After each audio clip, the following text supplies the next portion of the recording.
students, I am going to explain today animal tissues of the chapter Tissues of class 9.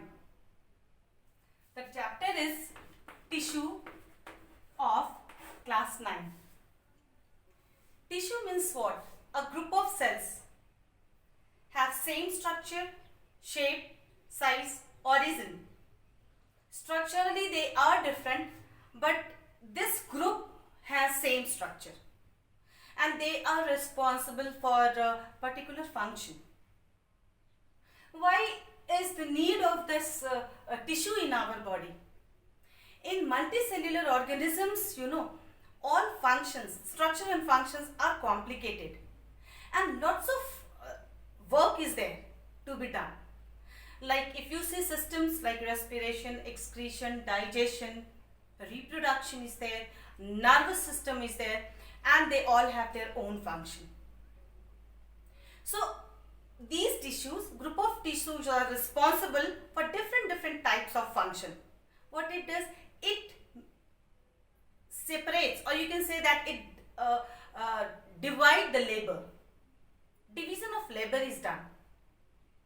So not a single tissue or cell has that much of responsibility. Their functions are divided.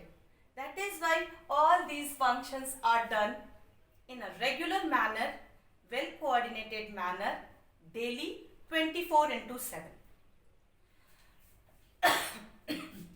So let us go through this tissue of animal.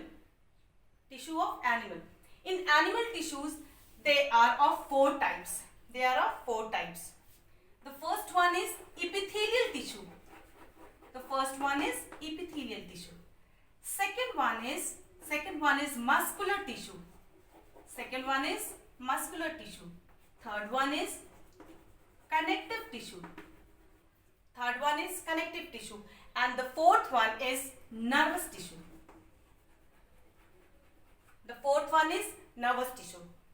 Epithelial tissue.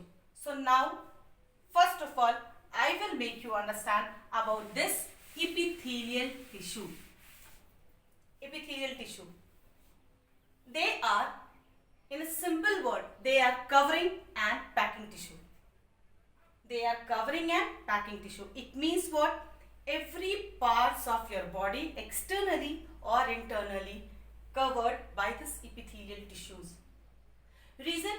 Because they are protective, secretive, responsible for excretion, responsible for absorption, responsible for aberration, responsible for gamete formation. So lots of functions are there of this epithelial tissues. Even your internal organs are packed, because if there is any space between two organs, so they may get dislocated. These organs may get dislocated. So this packing, it acts as a packing tissue and it prevents the dislocation of organs inside our body. So they are also known as packing tissues, epithelial tissues, protective tissues, and mechanical support also we can say. They are also responsible for mechanical support.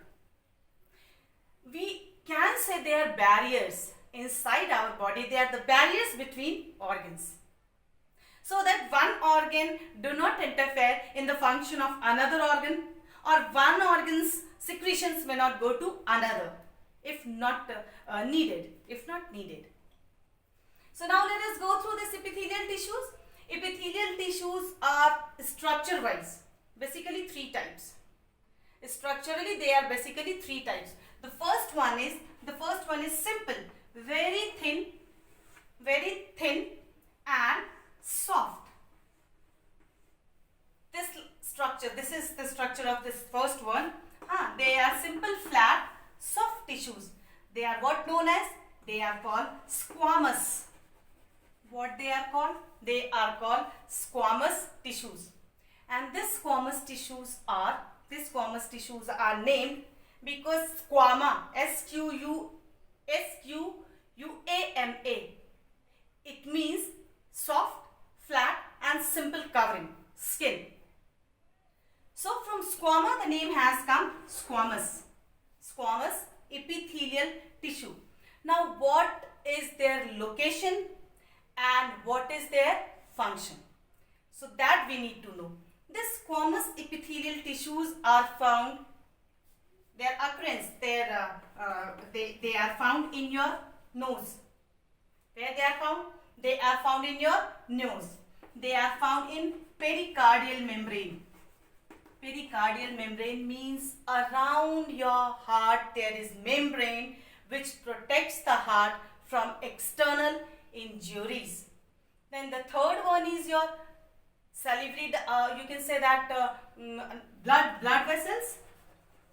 The another one is blood vessels. Internal part of the blood vessels also consists this epithelial tissues. Then it is found in alveoli. It is found in alveoli. So see their locations. You will understand their function. They are found in nose. In your nose, this epithelial tissues are responsible for maintaining the air temperature. In pericardial membrane, responsible for protection of external injuries. Blood vessels, responsible for the transportation. Then alveoli. Alveoli are the air sacs which are found at the end of bronchioles. At the end of bronchioles, balloon-like structure. And this is the site of exchange of gases, where the exchange of gases takes place. Oxygen is taken and carbon dioxide is released. So functions are clear. What is their function? We can say that their function is protection. Okay. Then their function is exchange of gases. That's also good. Then we can say that their function is to filtration and in blood vessels.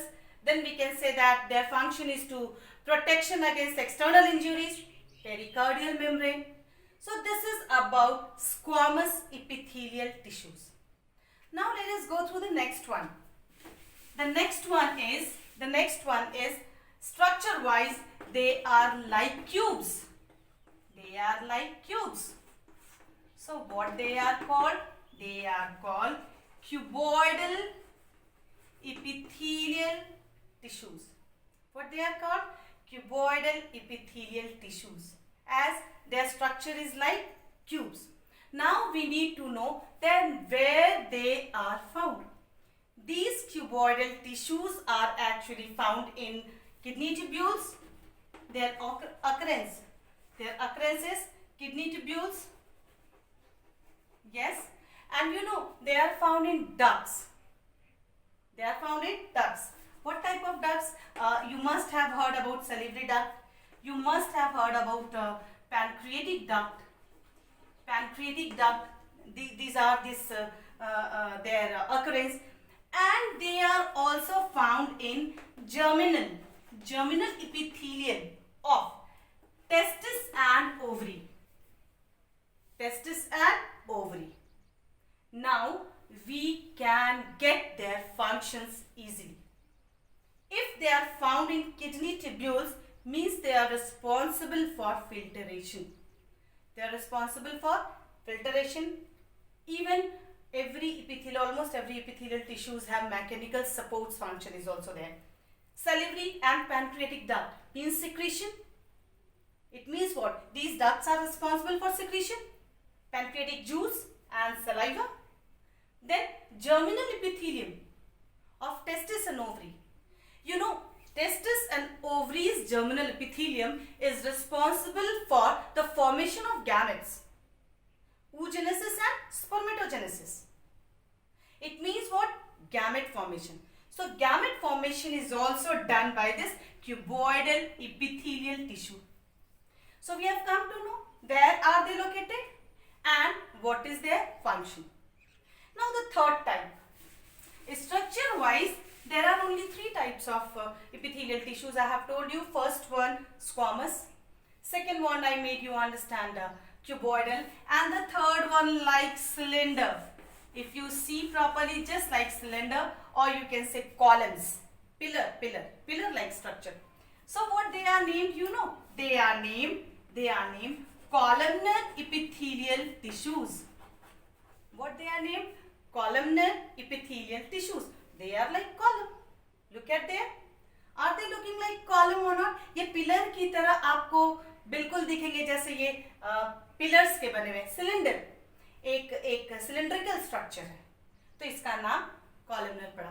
अब है हमें पता लगाना है कि ये कहाँ located है और इनका फंक्शन क्या है। तो इनका लोकेशंस अगर हम बहुत ध्यान से देखिए, where they are found, so they are found in sweat glands. They are found in sweat gland, sebaceous gland. They are also found in sebaceous gland. It's okay, better to go through sweat gland, stomach. They are found in stomach and intestine. And what is the another one? Intestine. Now let us know, if they are found in such locations, then what is their function? Sweat glands, secretion. Very easily we can understand. Sweat glands secrete sweat, so secretion. Stomach, secretion. In stomach also, gastric gland is there, which is responsible for the secretion of HCl, mucus and pepsin. Intestine, secretion as well as absorption. Because in intestine also, epithelial tissues are formed like finger-like projections, known as villi. These finger-like projections are there, known as villi in small intestine. So what they do? They are responsible for the absorption of digested food. So what are their functions? Their functions are secretion, their functions are absorption, their functions are mechanical support. So we have completed structurally epithelial tissues. Now I am going to make you understand special kind of epithelial tissues.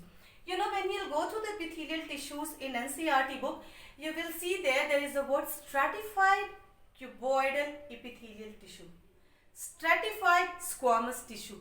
What is the meaning of this stratified? Stratified means, what do you know? This is what squamous, very thin, flat, soft skin like tissue. When these tissues are found in layers, means multi-layers, then they are called stratified. Same in cuboidal. If the same cubes are found in layer wise, then what they are called? Stratified cuboidal epithelial tissues.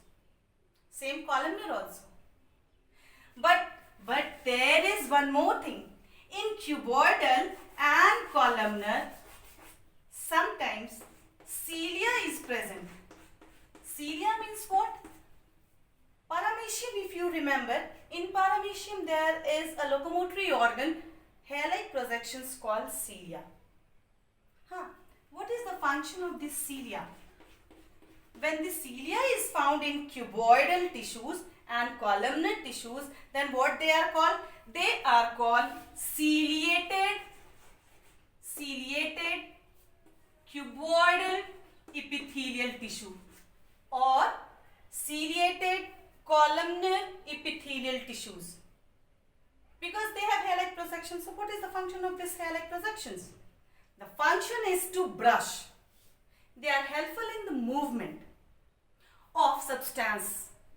What type of substances? Solid, maybe liquid. Small solid or liquid substances, they move from one place to another. Like in your nose, you know what happened? They are like hair-like projections inside your nasal cavity. They trap dirt, dust and microorganisms, germs.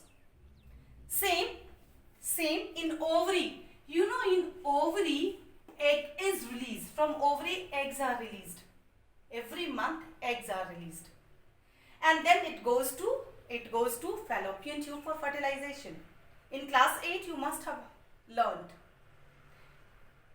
Ovary, when it releases eggs have nothing to move. They have no locomotory organ. Then how these eggs move or go from ovary to fallopian tube? Actually, in the fallopian tube, this ciliated cuboidal epithelial tissues are found. What they start doing? these cilia start brushing continuously. They brush these eggs, and these eggs starts moving slowly towards the fallopian tube, and it reaches in the 14th days, within the 14th days of its release, where in the fallopian tube for fertilization. So this is what the function of this ciliated cuboidal tissues and columnar tissues. One more, if you read NCERT book, there is a glandular epithelial tissue. Actually what happened, when this columnar epithelial tissues forms a glandular structure, they make a curve like structure and they form a glans. So what it is known as? It is known as glandular epithelial tissue. What it is known as? Glandular epithelial tissues. And they form gland-like structure. Function is secretion. As we know, the glands are responsible, sweat gland, sebaceous gland. These all are responsible for the secretion of oil, secretion of sweat. So this is formed by columnar epithelial tissues when they get curved and ridges occur. Then they form a gland-like structure. So I hope you people have understood this epithelial tissues of the part of animal tissue. If you have understood, then please like and subscribe, and if you like, then comment and wait for the next video. Subscribe it. Soon I'll go for the next video, that is muscular tissue. Thank you very much.